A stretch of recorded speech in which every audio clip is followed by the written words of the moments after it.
안녕하세요. 저는 30대 후반의 여성으로 제가 지은 죄에 대한 속죄를 하고 싶어 이렇게 글을 쓰게 됐습니다.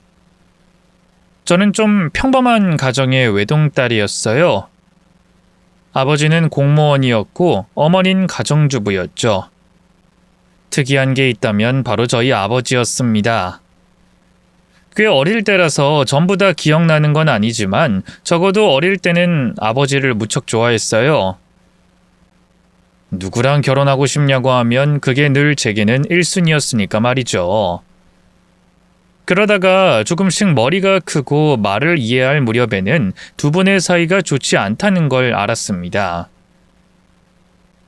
사실 대부분은 아버지를 공격하는 건 어머니 쪽이었죠.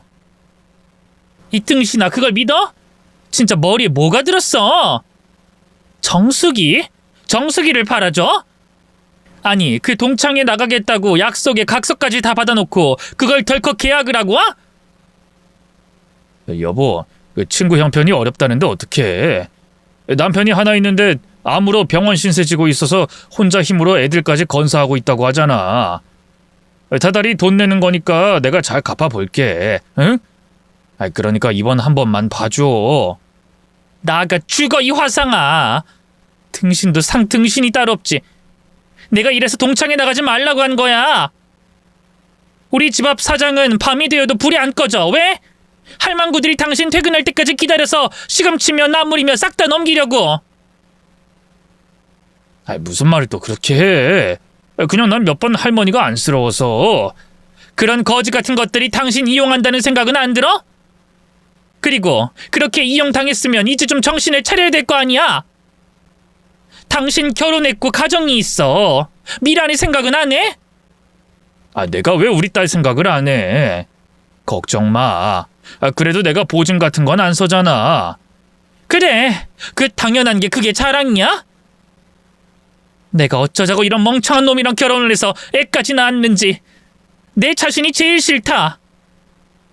공무원 박봉에다가 위험하기까지 한 일을 하는 놈, 밤새 맘 졸이면서 이렇게 사는 것도 열받는데 하루하루 그냥 넘어가는 법이 없으니 이럴 거면 차라리 이혼해. 이혼하고 혼자 살든가 미란이랑 둘이 살든가 하라고.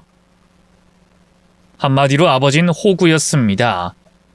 어려운 사람만 보면 손을 내밀어주고 자신의 돈을 기꺼이 내어주는 좋은 사람이었죠.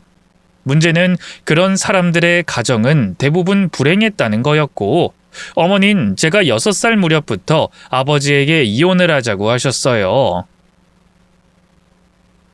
그런 분위기다 보니 전 어느 순간부터는 아버지를 조금씩 미워했던 것 같습니다.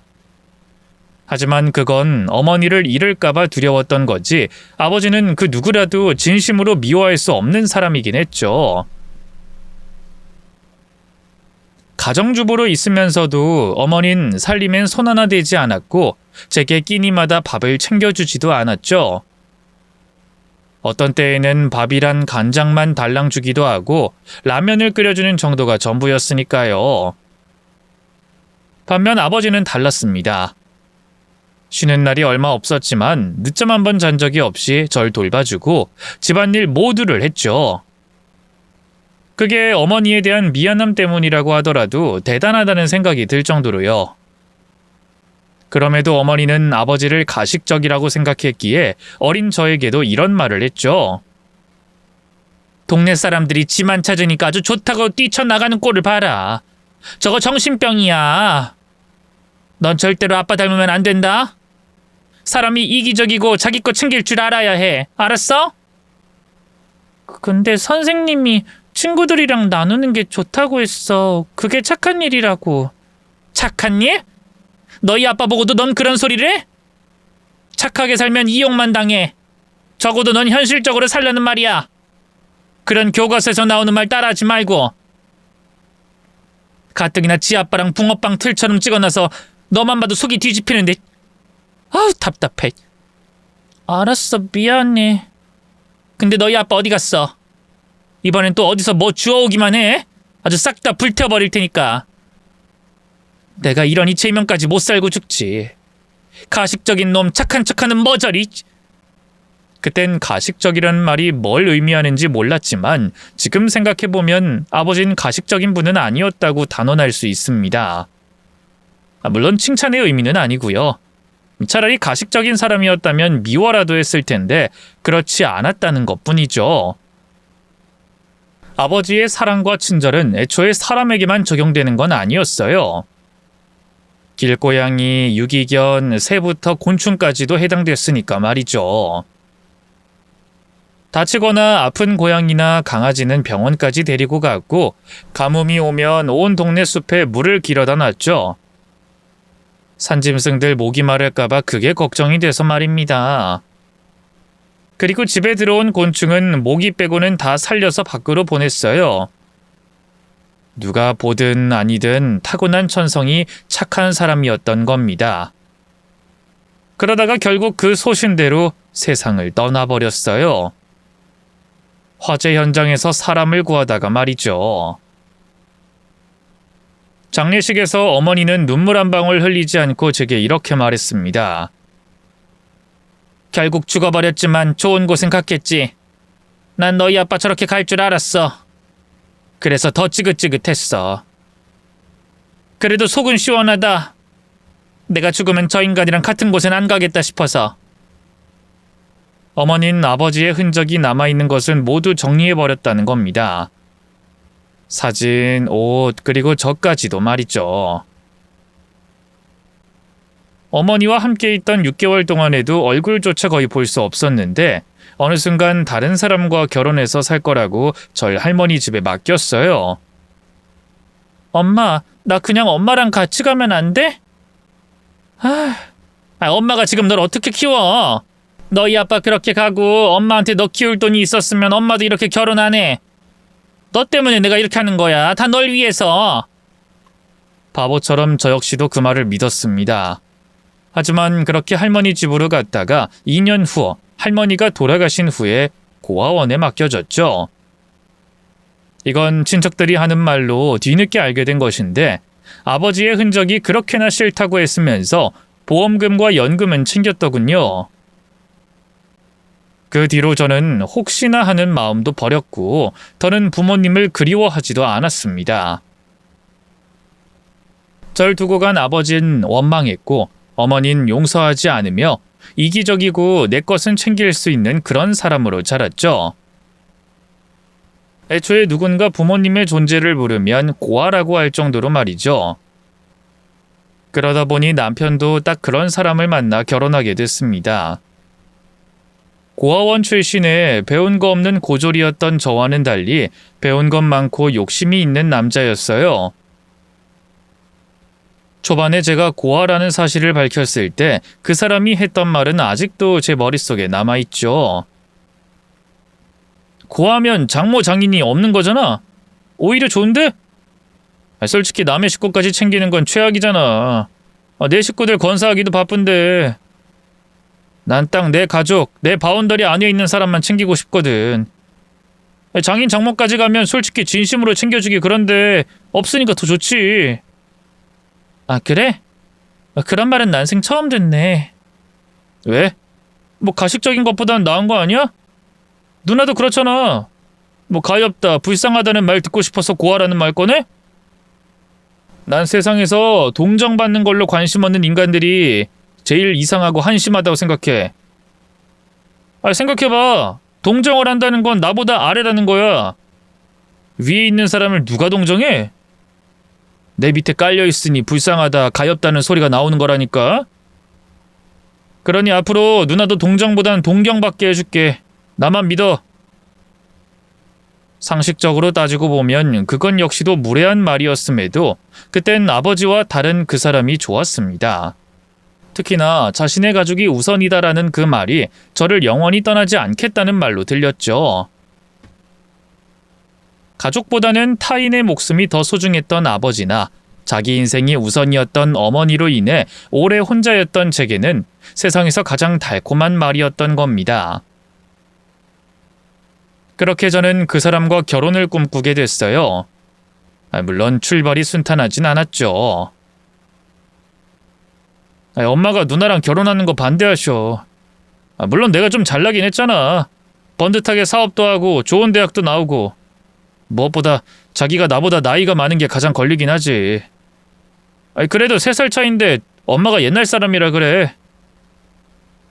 그래서 말인데 결혼하려면 밀어붙이긴 하는 게 좋잖아. 어? 반대하시는데 무슨 수로? 그야 옛날 사람이니까 딱 옛날 방식으로 결혼하는 거지. 우리 애부터 가지자. 그럼 우리 엄마도 꼼짝도 못할 거야. 손주를 가진 여자를 내치기 하겠어? 혼전 임신. 지금 생각하면 너무나 어리석은 선택이지만 그때는 저도 머리가 어떻게 됐던 것 같습니다. 그런 방법이 아니면 평생 가족을 가질 수 없다고 생각했던 것 같아요. 그렇게 실제로도 혼전 임신을 성공하긴 했지만 첫 단추를 잘못 끼웠기에 결혼 생활은 초반부터 삐걱거렸죠. 일단 시어머니는 제가 임신을 했다는 것, 부모가 없어 살림을 못 배웠다는 것 등을 들어서 결혼하고 3년은 시댁에서 살도록 지시했습니다. 그리고 괘씸죄까지 더해져서 혹독한 시집살이까지 시작했죠. 거기에 더해서 예쁨 받고 싶다는 마음이 앞서 제 첫 아이를 유산하고 말았던 겁니다. 초반엔 위로하던 남편이었지만 점차 절 무시하기 시작하더군요. 야, 벌써 2년이야. 2년 동안 우리 엄마 마음 하나 못 잡고 뭐 했어? 내가 요즘 집에 들어오면 숨이 막혀. 어째 일하는 것보다 더 힘드냐고. 엄마는 매번 너 싫다고 징징거리고 넌 힘들다고 죽상을 하고 앉아있으니 되는 일도 안 되는 거야. 알아? 미안해. 나도 최대한 잘하려고 노력은 하는데. 야, 반말하지 말라고 했지? 엄마가 너한테 매번 그걸로 뭐라고 하는데 아직도 반말에 찍찍. 나이 많은 거 유세 떨어? 아무래도 내가 어려서 너한테 존경 못 받는다고 속을 끓이는 양반인데 둘만 있다고 다시 말을 놔? 둘이 있든 셋이 있든 행동 똑바로 해. 알았냐? 알았어요. 똑바로 할게요. 에휴, 집안 꼴이 개판이니 내일이 더 안 풀려. 너도 이래. 차라리 그게 나을 것 같지 않아? 돈 벌어오라는 게 아니라 엄마랑 좀 떨어져 있으라는 뜻이야. 제가 다시 일을 시작한 건 결혼하고 2년이 채 지나지 않을 때였습니다. 남편 사업이 좀 힘들 무렵이었고 일이 없어서 집에 있는 날도 많았죠. 저 역시도 집에서 벗어나고 싶었기에 나쁘진 않았어요. 딱히 경력도 기술도 없었던 것 때문에 돈은 많이 벌진 못했지만 오히려 속은 편했습니다. 그때 제가 일을 했던 곳은 콜센터였고 그 중에서도 외주업체로 작은 회사였죠. 큰 회사에서 일을 주면 외주업체가 신입교육을 해주고 일정 부분 수수료를 가져가는 그런 회사였던 겁니다. 때문에 업무 강도는 높았는데 월급은 턱없이 작았어요. 그런데 한참 일에 적응하고 있을 무렵에 아이가 덜컥 생기게 되면서 그만두게 됐죠. 첫 아이 유산에서 두 사람 다 실망하고 힘들어했기에 남편이나 시어머니 둘 다 기뻐할 줄 알았습니다. 하지만 그건 제 상상이었어요. 제가 산부인과에 들렸다가 집에 갔을 때 현관문 앞에서 들은 시어머니와 남편의 대화는 가관이었습니다. 아무래도 첫 애도 노산이라서 끔찍했는데 그 나이에 무슨 애를 낳겠다고. 딱 지금 애 없을 때 갈라서면 좋겠구만. 넌 그것도 하나 못 참고. 나라고 생길 줄 알았어? 잠깐 방심했을 때 생긴 거야. 그전엔 피임 확실하게 했는데 딱 하루 실수했던 거라고. 나이는 많아도 임신이 잘 되는 그런 몸도 있잖아. 그래, 맞다. 그런 애들 있지. 몸 함부로 굴리던 여자들이 그렇더라. 에이, 엄마. 아무리 그래도 미란인 그쪽은 아니야. 고아라서 그렇지. 일도 착실하게 했고 남자도 거의 못 만나봤어. 그 정도는 대화만 해보면 다 알아. 네가 뭘 알아? 순진해서는 공부만 한 게 알면 뭘 안다고? 여자들이 얼마나 영악한데. 너 손바닥 안에 놓고 놀고 있을 수도 있어. 어머님 하면서 나한테 알랑방귀 뀌는 솜씨만 봐도 남자 여럿 만나고 다녔겠구만. 하여튼 저런 여자들이 여자 망신 다 시키지. 아이 됐고. 그래도 뭐 어쩌라고. 애 생겼는데 안 나와? 나와야지. 그래도 당장 우리 생활할 돈이며 이런 건 어쩔 거야. 너 사업도 힘들다며. 그나마 며느리가 버는 돈으로 먹고 입고 있는데 이제 어쩔 거냐고. 투자 좀 받아서 키워야지. 어려울 때 더 잘 이겨내야 진정한 사업가니까. 서운하지 않았다면 거짓말이었을 겁니다. 현관 앞에서 소리 죽여서 울기까지 했으니까요. 그럼에도 저는 그 이야기를 듣지도 않은 것처럼 나중에 들어가서 뻔뻔하게 축하해달라고까지 했죠. 그게 아이를 지킬 수 있는 유일한 방법이라고 생각했습니다.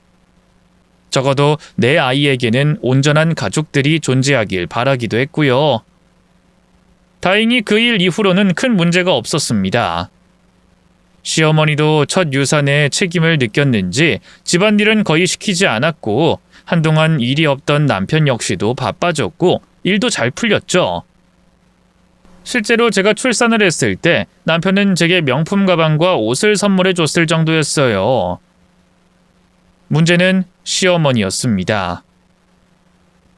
세상에, 넌 무슨 복을 타고 나서 저런 남편을 얻니? 난 며느리인 네가 너무 부럽다. 뭐 하나 쥐고 태어난 것도 없는 주제 남자 복은 기똥찬 여자들이 있어. 너처럼. 내 친구 중에도 하나 있는데 그게 남자 잘 만나서 아주 떵떵거리고 살지. 전 그 말에 어색하게 웃고는 겨우 대답을 짜냈죠. 그렇죠. 제가 남편 복이 있어요. 어머님이 잘 키워주셔서. 그러게. 금이야 오기야 내 새끼 하면서 잘 키워놨더니 아무 소용도 없지. 솔직히 우리 진규 같은 남자 없다. 너도 알잖니? 서울의 그 유명한 대학 나와서 사업 시작해서 저 젊은 나이에 사장님 소리까지 듣는 애들 없다. 아니니? 넌 사모님 소리 듣고. 그렇죠. 제가 참 복이 많네요. 겨우 딸 하나 낳은 주제 명품 가방. 아이고 내 팔자야. 내 팔자가 너무 기구해. 나는 언제 그런 가방에 옷을 선물 받겠어? 그럼 제 가방 어머님 하실래요? 정말? 진짜 내가 해도 되는 거지? 난 사양 같은 거 안 한다. 시어머니는 이전부터 아들에 대한 자부심이 굉장히 강했습니다. 그도 그럴 게 어려운 형편에 재수까지 해서 좋은 대학도 보냈고 대출까지 받아 어학연수까지 보냈을 정도로 헌신적인 분이었거든요. 심지어 그런 아들이 손댄 사업까지 성공을 했으니 그분의 눈에는 제가 안 좋게 보이는 건 어쩔 수 없다고 생각했죠. 아들 빼앗아간 나쁜 여자, 속이 시커먼 나이 많은 며느리, 부모도 없이 자란 박복한 여자 취급은 기본이었습니다. 어느 정도 이해도 가고 저 역시도 인정하는 부분이 있어 넘어가긴 했지만 어느 순간부터 참을 수 없게 됐죠. 제 딸에게도 비슷한 말을 하기 시작했기 때문이었습니다. 늙어서 애를 싸질렀으니 얘는 머리는 나쁠 거야. 첫 애는 아빠를 닮는다고 하지만 그 애는 죽었으니까 얘는 얼굴도 너랑 판박이 아니니? 아직 어린애한테 그건 좀 너무 심한 말인 것 같아요. 뭐? 어차피 아직 애라 제대로 듣지도 못하는데 뭘 그런 말 정도로 나한테 면박을 줘? 어디 무서워서 무슨 소리를 할 수 있겠어? 아무리 못 듣고 이해 못한다고 해도 습관이 되면 언제 또 그런 말을 하실지 모르잖아요. 참나 기가 차서. 너 말본세나 고쳐라. 지금 누구더러 습관이 어쩌고 그래? 내가 내 아들 진규를 어떻게 키웠는데 너랑은 차원이 달라. 재수까지 시켜서 남들 다 아는 대학 연세대 보냈고 거기에서도 수석으로 졸업했어. 그렇게 아들 키운 게 나다. 애 키우는 건 너보다 내가 더 잘한다는 거고. 어딜 덜 떨어진 개집에 하나 낳아놓고 내 앞에서 주름을 잡아? 덜 떨어졌다니 어쩜 그런 말을 하세요. 얘도 손녀예요. 어머님 손녀라고요. 어디 정이 가야지 내 손녀라고 하지. 어딜 봐도 내 아들 얼굴이 없는데 나더러 억지로 좋아하는 척하라는 거니? 아주 딸 하나 낳고 성공한 남편 하나 뒤에 있다고 유세를 떠내. 너 언제까지 그 자리에 있을 거라고 생각하니? 어머님, 솔직히 내 아들 이렇게 성공해서 너랑 사는 거니? 살아주는 거지? 입이 달렸으니 내가 바른 말 하는 게 그렇게 싫으니? 싫으면 나가라. 나도 아들 하나 못 낳아주는 늙은 며느리보다 젊고 어리고 싹싹하고 교육 잘 받고 자란 그런 애가 내 며느리로 들어오면 좋겠거든. 어디서부터 어떻게 자라면 좋아질 수 있는지 그때부턴 모르겠더군요. 그 당시에 남편은 일 때문에 집에 들어오지 않는 날이 더 많았고 시어머니는 그런 것까지도 전부 제 책임이라고 하시며 절 괴롭히셨습니다. 남자가 밖으로 도는 것은 안 사람을 잘못 만나서라나요? 그러면서 저는 속 편하게 남편 돈으로 놀고 먹고 사는 사람이라는 식으로 매도하셨죠. 하지만 아직 어린 아이가 있고 삼시세끼 꼬박꼬박 챙겨 드시는 시어머니가 있는데 제가 놀고 먹기만 했다는 건 말이 되지 않습니다. 차라리 이전처럼 일을 하라고 하면 훨씬 편하겠다는 생각만 들었죠. 근데 그것도 막상 쉽진 않았어요. 제가 일을 하게 되며 시어머니가 딸을 돌보겠다고 나설 텐데 앞서 말했듯이 시어머니는 제 딸도 좋아하지 않았습니다. 그런데 바로 그 무렵에 남편이 이상해지기 시작했죠. 처음엔 바람을 의심했습니다. 마치 고슴도치처럼 가시를 세우고 있고 툭하면 짜증에 성질을 내니 저희 딸도 남편의 눈치를 살필 정도였습니다. 말을 이해하지 못하고 손에 잡히는 건 입에 넣고 보는 그 작은 아이가 말이죠. 그렇게 한 달 정도 시간이 흘렀을 때 남편이 왜 그렇게 됐는지 알게 됐습니다. 다행히 처음 의심했던 바람은 아니었어요. 그러나 상황이 결코 가볍지도 않았죠. 바로 남편이 하는 사업에 차질이 생겨 부도 위기에 빠지게 됐다고 했습니다. 어렵게 그 이야기를 꺼낸 남편은 제게 대출을 요구했어요. 하지만 일개 가정주부가 대출이 잘 나올 리가 없었죠. 계산기를 한참 두드리던 남편은 이내 이런 제안을 했습니다. 아무 회사나 들어가서 일을 해. 그리고 대출 받자. 나중에 한 방에 갚아줄게. 어? 근데 우리 딸은 어쩌라고요? 지금 딸이 문제야? 우리가 다 죽게 생겼는데? 여보, 그래도 우리 딸이 아직 어려요. 어머님도 돌보려고 하지 않으시고 딸도 어머님만 있으면 내내 엄마 찾고 그럴 텐데. 그래서 지금 내가 어렵다는데 쌩까겠다는 거야? 당신이 그러고도 내 가족이고 내 아내야? 가족이 뭐야? 힘들 때 함께 이겨내는 존재 아니야? 솔직히 우리 딸 어리지. 어리고 한참 엄마 손이 필요할 나이야. 근데 그거 기억해? 당신은 기억하냐고? 아무 소용도 없어. 누가 돌보든 어차피 기억 못해. 무슨 뜻인지는 알겠어요. 알았어. 한번 구해볼게요. 최대한 돈 많이 주는 안정적인 일자리로 구해. 아니, 돈은 안 주더라도 계약직 이런 거 말고 정직원으로 들어가. 그래야 대출이 빠싹하게 나온단 말이야. 알았어? 다행히 여기저기 지원해서 면접 보고 한 곳을 붙었어요. 그리고 3개월을 버텼고 남편이 원하는 만큼은 아니라도 어느 정도의 대출을 받을 수 있었죠. 하지만 문제는 그게 끝이 아니었다는 겁니다. 시어머니 역시 생활비를 제게 요구하기 시작했거든요. 애 보는 건 공짜로 봐주는 줄 아니? 나도 어느 정도 돈이 있어야 숨통이 트이고 생활비라도 쓸 거 아니니? 애는 공짜로 밥 먹어? 그래도 버는 돈이 대출금 나가고 나면 얼마 없어요. 그 사람이 카드론까지 써서 그간 편안하게 집에서 놀았으면 일 좀 더 해도 안 죽는다. 아직 넌 젊잖아. 저더러 일을 더 하라는 말씀이세요? 요즘 사람들은 기본으로 한다던데? 뭐라더라? 그래, 투잡. 그래, 그건 기본이라고 하더라. 회사 일도 하고 끝나면 아르바이트도 하고 다들 그렇게 살아. 이제까지 우리 진규가 벌어오는 돈으로 살았잖니. 돈 잘 벌 때는 내 서방이고 못 벌면 무시하는 그런 인간 쓰레기는 아니잖아? 내 친구 중에 한 명이 사람 구한다고 해서 이미 너 이야기 해놨어. 내일부터 당장 가서 일하면 된다. 너 주말에 쉬는 날에 가는 곳 따로, 평일 저녁에 끝나고 하는 일도 따로 구해놓을 테니 넌 가서 일만 하면 되는 거야. 어때? 쉽지? 기가 찼습니다. 도대체 언제부터 제게 일을 하나 더 시키려고 준비했는지 시간 공백이 거의 없을 정도로 타이트하게 일을 짜놨더군요. 주말엔 공사 현장에서 쓰레기를 치우는 일을 했고 평일에는 7시부터 사무실 청소관리 업체에서 일을 하게 됐죠.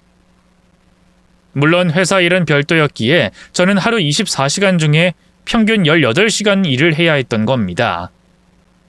더구나 두 가지 일을 모두 고아원 나와서 불판 닦는 아르바이트부터 편의점까지 꽤 많은 일을 해왔다고 자부하는 제게도 벅차고 힘든 일이었어요. 특히 공사 현장에서 나오는 쓰레기는 단순한 청소가 아니었고 못이 박혀있는 나무통, 깨진 타일 조각, 철거로 나온 쇳덩이까지 무게만 해도 상당했죠. 사무실 청소도 쉽진 않았어요. 사람들이 일이 끝나는 시간부터 늦은 밤까지 업무를 했는데 사무실 의자를 전부 옮겨서 할 정도로 꼼꼼하게 진행해야 했습니다. 몇 달을 그렇게 하다 보니 몸이 서서히 아프기 시작했죠. 아침에 눈을 뜨면 온몸에서 비명을 지르는 그런 느낌이었고요. 하지만 저는 그 일조차 힘들다, 그만두고 싶다는 말도 못했습니다. 왜 이것뿐이야? 저번 달엔 더 많지 않았어? 어머님도 가지고 가셨고 저번 달엔 비가 많이 와서 현장에 안 나가기도 했거든. 몸도 좀 안 좋고. 말이 또 짧아지네? 엄마 없다고 말 놓지 말라고 했지? 야, 우리 집 식구들이 다 거지처럼 이 집에서 쫓겨나야 정신 차릴래? 지금 그렇게 배부른 소리 할 때가 아니야. 나라고 당신 일 시키고 싶어서 시키겠어? 난 정상이겠냐고? 나도 사업 때문에 바빠 죽겠는데 이럴 때 당신이 도와야지. 아니야? 근데 정말 몸이 좀 안 좋아요.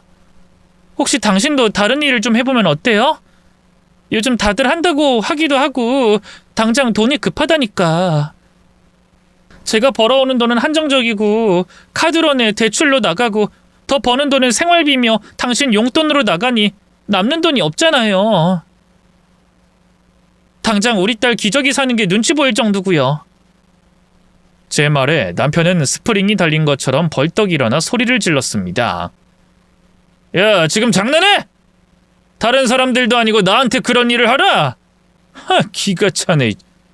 내가 당신이랑 같아? 지금 내 사업이 좀 휘청이긴 해도 내가 당신처럼 그런 일 할 수 있는 사람이야? 술 취한 사람들 대신 운전해주고 알량한 돈 몇 푼 챙기는 사람이냐고? 나 연세대 나온 인재야. 내가 집에 있으니까 노는 것 같아?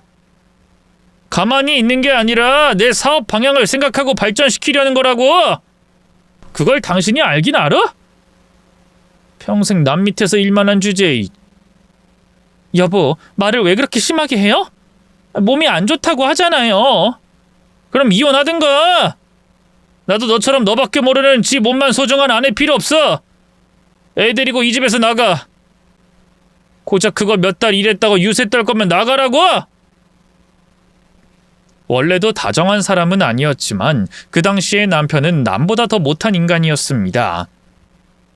제가 딸을 저처럼 키우기 싫어한다는 걸 약점 삼아서 매번 이혼을 운운했을 정도였으니까요.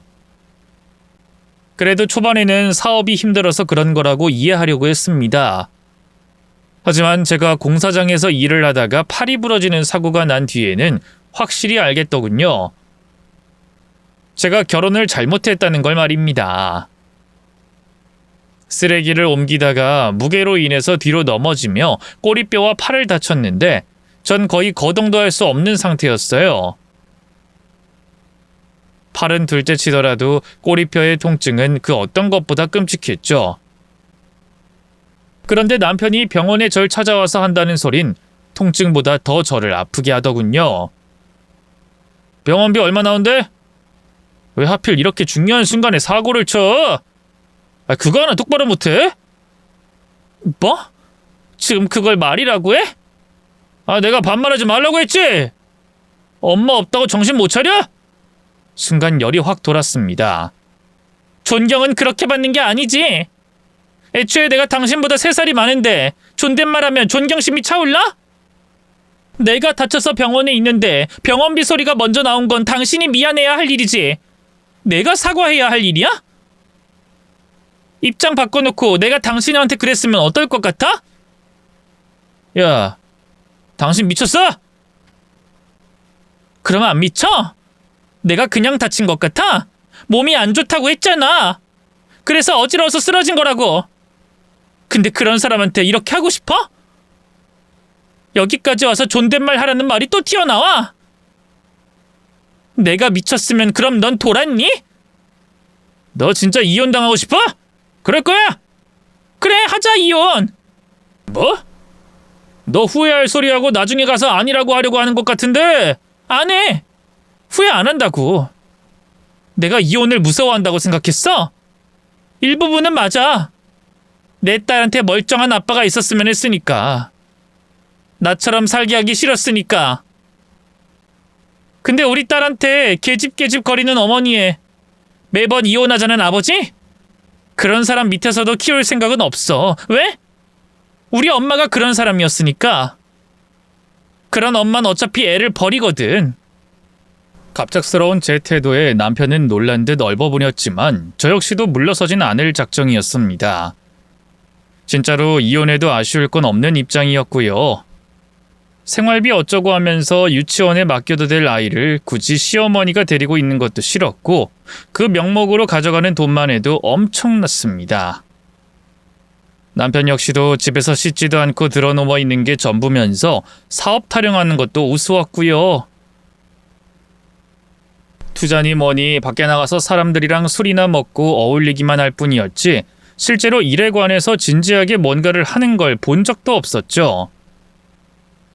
초반에 사업이 한참 잘 될 때도 명품 가방 선물 말고는 제가 누린 혜택도 없었습니다.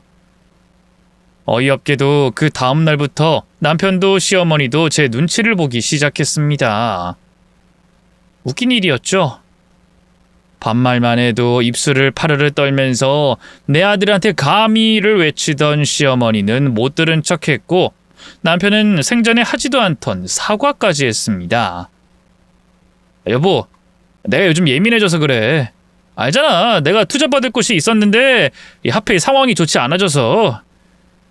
그러니까 우리 딸 생각해서 그런 말은 하지 말자. 다시 열심히 해보자 이거야. 나도 이제 안 참아. 무슨 뜻인지 알지? 알지. 나도 앞으로는 주의할게. 그리고 반말도 그냥 해. 엄마랑 이야기 다 했어. 나도 당신이 엄마한테 혼날까봐 뭐라고 한 거였어. 알잖아, 우리 연애할 땐 계속 반말했었던 거.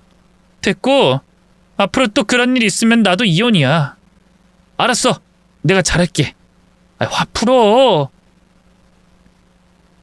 그래도 병원에 있는 내내 두 사람의 도움을 받아서 한편으로는 고맙기도 했어요. 혼자 있을 때 아픈 게 가장 서러웠던 저였기에 더욱 그랬죠. 그럼에도 앞으로는 너무 저자세로 나가지 않겠다고 다짐했고 남편이나 시어머니에게 이전처럼 친절하게 굴진 않았습니다. 원하는 게 있으면 당당하게 말했고 조금이라도 싫은 기색이 보이면 이혼하자고 말했죠.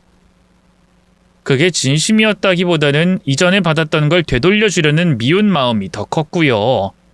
그런데 병원에서 각종 검사를 하던 중에 제가 암이 생겼다는 사실을 알게 됐습니다.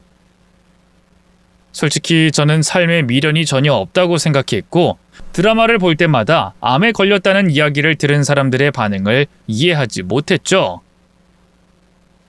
울고 절망하는 그런 모습을 보며 그냥 죽을 때가 된 것뿐인데 나라면 덤덤하게 받아들이겠다 생각했었습니다.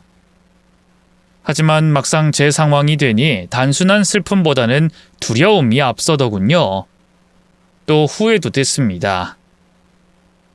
하필 남편에게도 함부로 말하고 이혼 이야기까지 한 마당에 갑자기 암에 걸리게 됐으니 제 딸을 생각하면 자꾸 눈물이 나서 머리가 아플 정도였죠.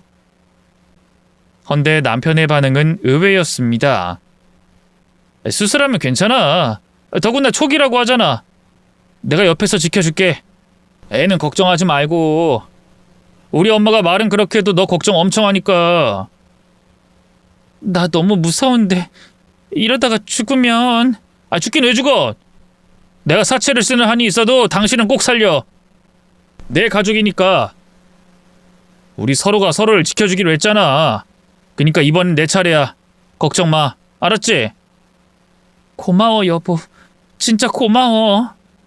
가족인데 뭘 고마워. 당연한 거지. 원래 가족은 위기 상황에 곁을 지켜주는 거잖아. 병원에 있는 내내 남편은 제 곁을 지켜주었고 정말 초기에 발견되었기에 제가 상상한 위험한 상황은 오지 않았어요. 방사선 치료와 약물, 다시 검사를 반복하는 동안에도 남편은 짜증 한번 내지 않고 절 살폈습니다. 때문에 전 결심했어요. 병이 완치되기만 하면 남편도 시어머니도 평생을 안고 가겠다고 말이죠. 설령 제가 또다시 공사 현장에 나가더라도 기쁜 마음으로 일하겠다고 다짐했습니다. 남편의 말은 다른 어떤 말보다 가족이라는 울타리 안에 제가 있다는 기분을 여실히 느낄 수 있었으니까요. 그런데 그렇게 퇴원 절차를 밟고 집으로 돌아왔을 때 남편이 제게 조심스럽게 물었습니다. 바로 보험금에 관한 이야기였죠. 실은 여보, 수술비며 각종 입원비까지 해서 상당한 액수가 나와서 어머니 이름으로 돈을 좀 빌렸어. 그래서 당신 보험금이 나오면 그걸로 해결할 수 있을까 싶은데 가능할까? 당연히 그래야지. 아무래도 보험사에 연락해놨어. 생각보다 액수가 크더라. 내 팔 다쳤을 때 받은 돈이랑 이것저것 해서 7천 가까이 나오는 것 같아. 정말? 그 돈이 진짜 나온대? 아무리 많이 받아도 2천 정도라고 생각했는데. 엄청 어릴 때 들어놨던 거거든. 그리고 우리 딸 낳고 나서도 하나 더 들었고. 내가 어디서 들었는데 유대인들이 부를 대대로 축적하는 방법이 보험이라고 하더라. 자식이 생기면 들어놓고 자신의 죽음 뒤에 후대에게 남기려고 했다나? 그 말 듣고 나도 들었지. 아, 그래? 그런 좋은 방법이 있었네. 어쨌든 당장 급한 건 우리 엄마 빚이니까 그거 갚아야겠다. 엄마 신용도가 좋은 게 아니라서 2금융은 물론이고 3금융까지 끌어다 쓴 상태거든. 그래. 근데 그래도 좀 남으니까 이참에 내 카드론 좀 갚아야겠네. 그렇지? 그것도 있네. 많이 급해? 급하지. 내가 일 안 해서 대출이고 뭐고 다 엉망이 됐을 거야. 병원에 있는 내내 전화도 왔고. 이참에 정리하는 게 맞잖아. 그렇지? 그야 그렇지. 그럼 당신 것 먼저 정리하자. 그 다음에 엄마 빚 정리하면 되지. 오래된 걸 먼저 갚아야 되니까 당신은 신경 쓰지 말고 나한테 맡겨. 내가 알아서 할게. 남편에게 모든 걸 일임하고 저는 신경을 쓰지 않았어요. 집에서 아이와 더 함께 있어주려고 노력했고 시어머니 역시도 아픈 저를 이전처럼 막대하진 않았죠. 그런데 그러고 얼마 뒤 남편이 이전보다 더 안 좋아진 얼굴로 제 앞에서 무릎을 꿇더군요. 여보, 나 좀 도와줘. 제발 나 한 번만 살려주라. 당장 내 사업이 끝장나게 생겼어. 진짜 더는 막을 수가 없게 됐다고. 당신 병간호한다고 잠깐 일을 쉰 건데 회사 상황이 너무 안 좋아. 이러다가 이 집도 넘어갈 것 같아. 뭐라고? 아니 갑자기 왜? 아니지. 일단 대출할 수 있는지 알아볼게. 전에 보험금 받은 걸로 내 빚 정리했으니까 어느 정도는 할 수 있을 거야. 안 돼. 그 정도 돈으로는 힘들어. 대출에 카드론까지 끌어다 써도 당신 신용이면 몇 천이 전부일 텐데 그걸로 해결될 돈이 아니야. 그래서 내가 이렇게 비는 거야. 갑자기 무슨 소리야. 다른 방법이 없잖아. 방법이 있다면? 당신 날 위해서 그렇게 해줄 수 있어? 그게 뭔데? 그게 보험 사기. 뭐? 당신 미쳤어? 그거 범죄야. 자주 하면 범죄지. 그렇게 하면 당연히 걸리는 거고. 근데 우린 그거 아니잖아. 이제까지 보험 든 거 아깝지도 않아? 진짜 딱 한 번만. 진짜 딱 한 번이면 된다고. 회사는 살려야지. 우리 이러다가 길에 나앉게 생겼잖아. 우리 딸 생각은 안 해? 아무리 그래도 그런 일을 할 수 있을 리가 없잖아. 내가 알아둔 사람이 있어. 엄청난 부자야. 아무한테나 그런 게 아니라니까? 그 사람한테는 몇 억은 돈도 아니라고. 그리고 부를 축적한 방법이 그렇게 떳떳하지도 않대. 소문은 거의 확실해. 그런 인간이 모른 척에 살짝 뛰어들기만 하면 된다고. 그건 아니야. 들켜. 무조건 들킨다고. 안 들켜. 절대로 안 들킨다고. 솔직히 내가 보험만 좀 많이 들어놨으면 내가 뛰어들었을 거야. 당신을 위해서라면 100번도 뛰어들 수 있다고. 근데 당신은 못한다고? 그럼 나 죽으면 그땐 어쩔 거야? 나 지금 힘들어서 죽을 것 같다고. 제발. 물론 저도 그런 이상한 말을 하는 남편을 설득했어요. 일단 사업을 정리하고 파산 신청을 하자는 방향으로 말이죠. 시어머니 전세금도 빼서 집을 외곽으로 옮기는 방법도 떠올려서 말했습니다. 거기에 제 남은 보험금까지 더하면 그럭저럭 버틸 수 있을 거라고 판단했죠. 하지만 남편은 이미 집 전세금을 담보로 대출도 받았고 제 남은 보험금 역시도 빚을 갚은 게 아니라 모두 회사를 살리는 비용으로 썼다고 하더군요. 미쳤어?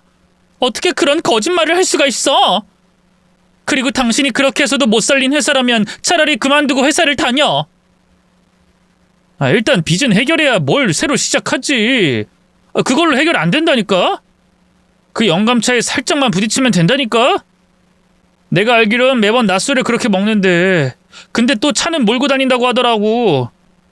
그런 인간이니 그쪽에서 오히려 합의금을 주지. 그때 보험금도 받고 합의금까지 챙기면 우린 이전처럼 잘 살 수 있을 거고. 그니까 딱 한 번만, 어? 혼자 감당하기 힘든 빚과 딸아이, 남편의 설득과 시어머니의 눈물 때문이라는 변명은 하지 않겠습니다. 그때 저는 확실히 안 된다고 거절을 할 수도 있는 상황이었어요. 근데 저는 그러지 않았습니다.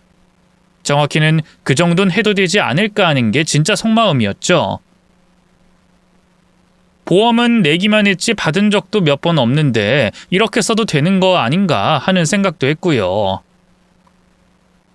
그렇게 저는 남편의 계획대로 못 이기는 척 움직인 겁니다. 한쪽 귀에는 이어폰을 끼고 남편은 차가 나오는 곳에서 제게 지시했죠. 심지어 보험 사기 교육까지 받았습니다. 아무리 음주운전을 했다고 해도 그 영감은 절대 과속은 안 해. 그러니까 다치는 걸 무서워하지 말라고. 여기 커브길이라서 속도도 더 줄었을 거야. 알았어? 딱 내가 뛰어나와라고 하면 당신도 차도로 4발자국만 뛰어나오면 되는 거야. 해봐. 내가 운전자라고 생각해. 하나, 둘, 셋, 4발자국. 이렇게?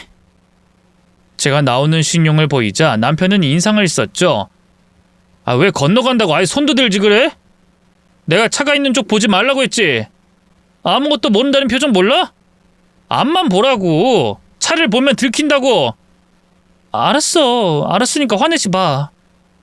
당신한테 우리 인생이 달렸어. 아니 우리 여기서 다 죽어. 알지? 다시 한 번 더 해보자. 연습을 열심히 하긴 했지만 전 실전에서 2번의 시도와 실패를 했고 3번째 뛰어드는 것에 성공했습니다. 너무 무서워서 몸을 잔뜩 웅크린 채 서 있었는데 아무 일도 일어나지 않았죠. 진짜 죽을 각오로 뛰어들었기에 저는 제 허벅지에 거의 닿아 있는 차량을 보고 그 자리에서 주저앉아 버렸습니다. 정말 죽을 뻔했다는 게 실감이 되면서 온몸에 소름도 돋았죠. 헌데 차에서 내린 남자는 남편이 알려준 그 영감님이 아니었어요. 많아도 40대 정도로 보이는 젊은 사람이었죠. 제가 입만 뻥긋거리고 있는데 뒷자리에 익숙한 얼굴이 나타났습니다. 너 나 알지? 너 내 차인 거 알고 뛰어들었지? 네? 아니에요. 절대로 그런 게 아니라. 맞네. 다시 봐도 딱 맞아. 내가 블랙박스 까봐. 너 3일 전에도 여기 있었지? 그리고 그 전에도 내가 분명히 너 봤어. 여기 이 도로에서 왔다 갔다 했잖아. 같은 자리에 서 있는 것도 기가 차는데 그게 내 차에 뛰어들려고 했던 거야? 내가 살다 이런 미친 것들을 다 보네. 너 공갈이구나. 당장 경찰서로 가자. 너 같은 거는 아주 크게 혼을 내봐야 해. 내가 운전기사를 그냥 허투루 뽑은 줄 알아?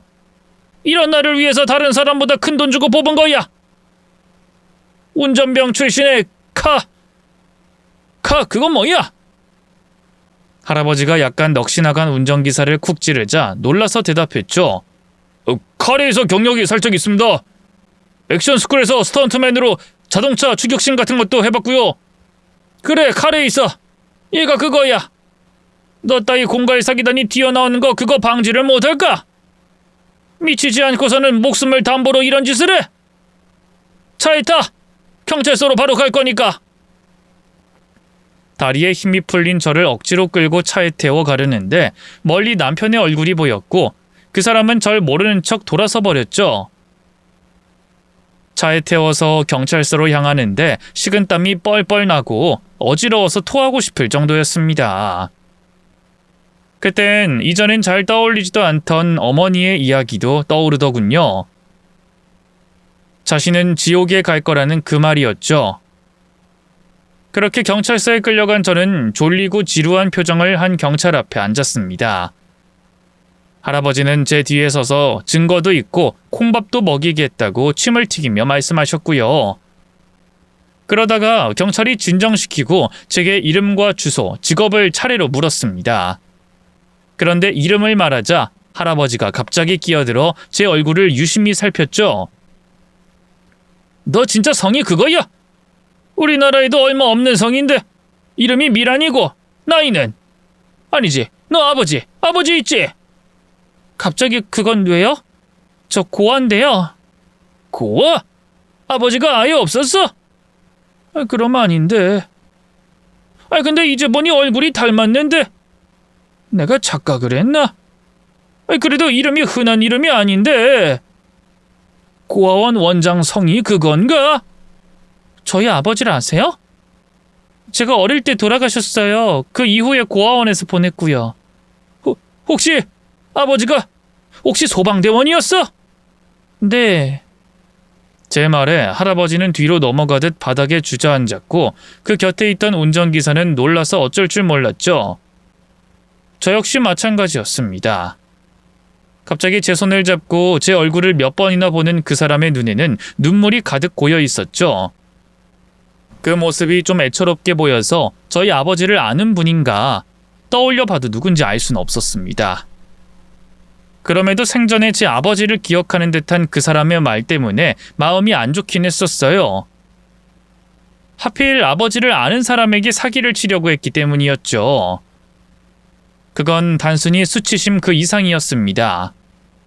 그런데 그분이 덜덜 떨리는 손으로 꺼낸 것은 꾸깃꾸깃한 사진 한 장이었죠. 전 그걸 한참 보다가 그게 저와 아버지가 찍은 사진임을 알아봤습니다.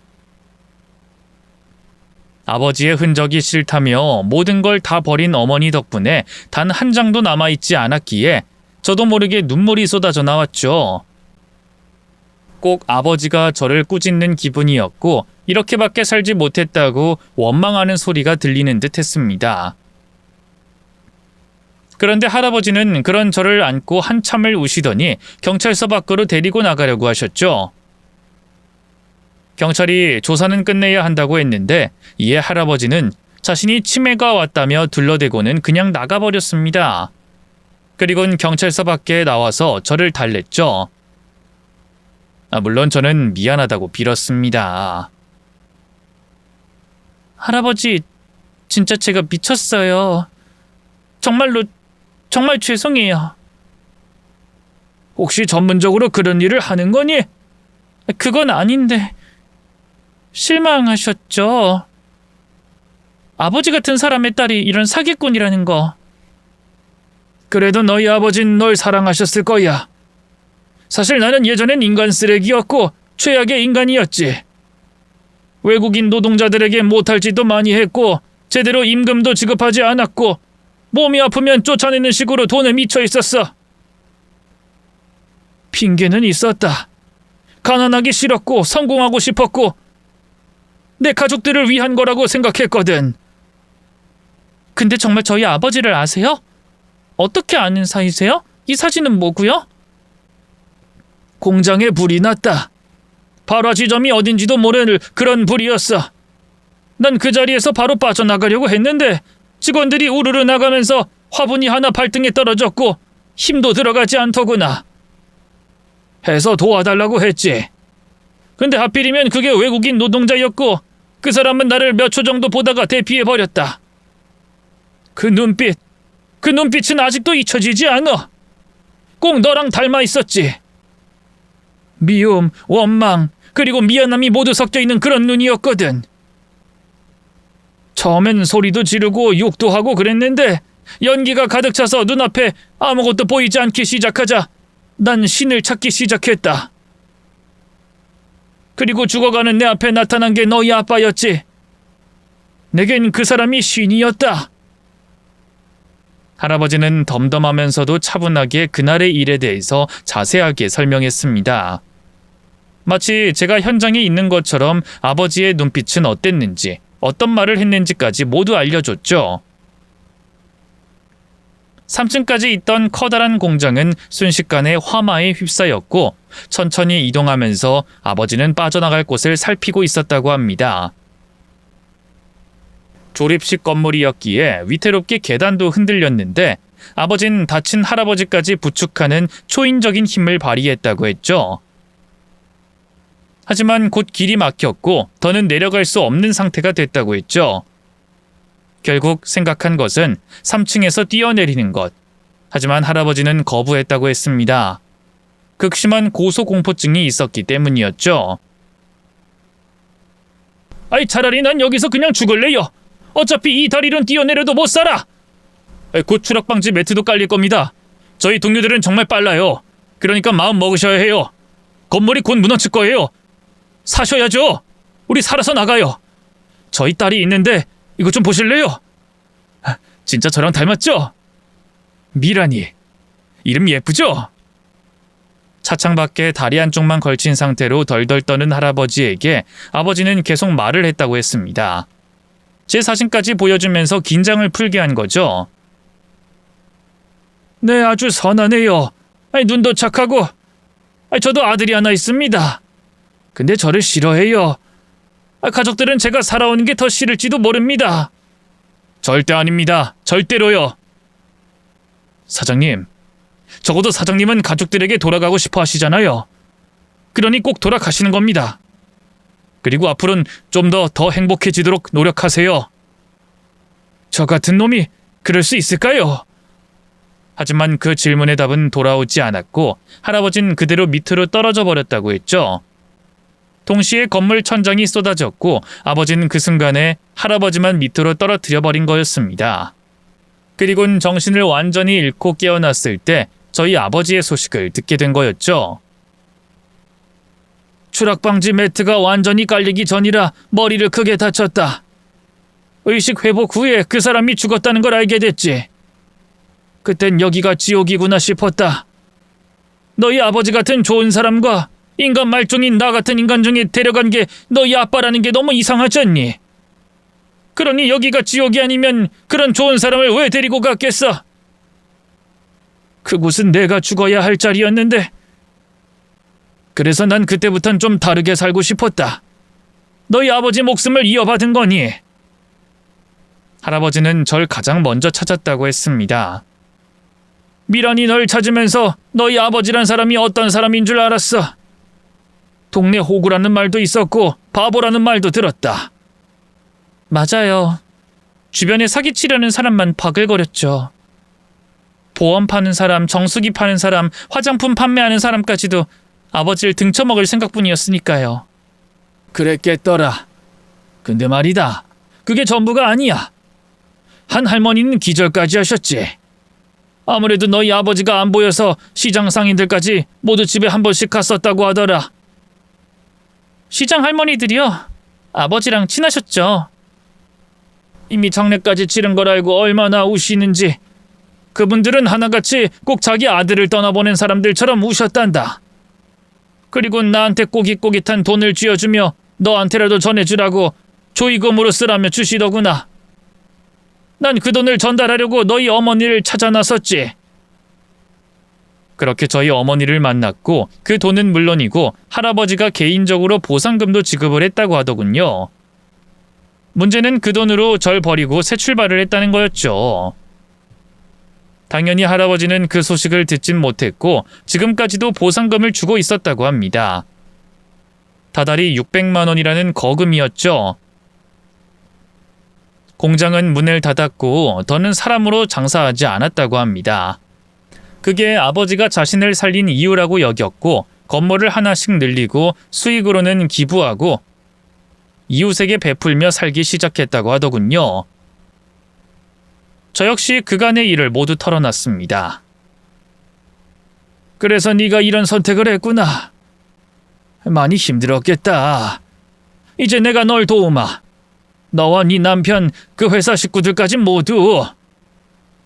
할아버지는 운전기사를 불러서 몇 가지를 지시했고 제게는 이제 아무 걱정도 하지 말라고 했습니다. 자신이 이룩한 것은 모두 아버지의 것이니 돌려주겠다는 말까지 덧붙였죠. 그땐 그게 저에게 다신 없을 마지막 희망과 같았어요. 집 앞까지 데려다 주셔서 신나서 집으로 뛰어갔죠. 모든 걸 한 번에 해결했다고 하면 남편도 시어머니도 얼마나 좋아하실까 하는 생각만 들었습니다. 하지만 반쯤 열린 문 너머에서 두 사람은 커다란 가방에 짐을 싸고 있었죠. 엄마, 그건 좀 버려. 우리 그거 다 못 들고 가. 딱 입을 것 빼곤 다 버려. 이 망할 놈아, 사채? 그러게 누가 도박을 하래? 이런 미친놈. 내가 널 어떻게 키웠는데 나한테 거짓말을 할 수가 있어? 카지노가 어디라고 거길 가서 날 감쪽같이 속여? 그럼 손녀는 어쩔 거야? 저 어린애를 데리고 어딜 가? 고아원에 연락해놨어. 미란이가 감옥 가는 순간 어차피 엮이면 끝이야. 우리 이름 불면 어쩔 거야? 엄마도 콩밥 먹을래? 그래도 걔가 그나마 집에 돈을 벌어오는데 이렇게 두고 가도 되나? 같이 가면 일도 시키고 생활비는 있어야 될 거 아니야. 당장 너랑 나랑 뭘 해서 먹고 사냐고? 우리가 평생 그런 험한 일을 해봤어? 난 이제 나이가 많아서 일도 못해. 엄마, 걘 범죄자야. 이제 어디서 일도 제대로 못해. 엄마가 일해서 번 돈으로 나랑 미란이 내 딸까지 셋 다 먹여 살릴 거야? 엄마가 일하더라도 나 하나만 건사하는 정도가 좋잖아. 미란이 걘 그냥 눈 딱 감고 뛰어들면 될걸. 그걸 못해? 나였으면 그냥 콱 죽지. 내 말이. 미란이는 상해보단 종신보험을 더 잘 들어놨던데 혹시나 기대를 한 내가 병신이지. 그때 보험금만 안 나왔어도 진작 이혼해버리는 건데. 저는 그런 사실을 알고도 그 자리에서 아무것도 하지 않았습니다. 화가 나지도 않았고 배신감에 치가 떨리지도 않더군요. 희한하게 처음부터 알고 있었던 사람처럼 받아들여졌죠. 지금 생각하면 저 역시 그들이 절 가족으로 여기지 않는다는 걸 알고 있었던 것 같습니다. 그 견고한 두 사람의 울타리에 들어가려고 애를 썼던 것은 오로지 저뿐이었던 것도요. 그렇게 할아버지에게 이야기했고 할아버지는 변호사를 소개해 주셨는데 거기서도 그냥 조용히 먼저 이혼을 하라고 조언을 해주셨죠. 아무것도 듣지 못한 척 해야 했기에 딸은 포기하는 척 해야 했고 남편은 제 빚을 갚지 않아도 되니 얼씨구나 좋아서 이혼 도장을 찍었습니다. 대신 뒤에서는 두 사람에게 사람을 붙여 그들이 제 딸을 고아원에 맡긴 지 반나절도 되지 않아서 찾아주셨고요.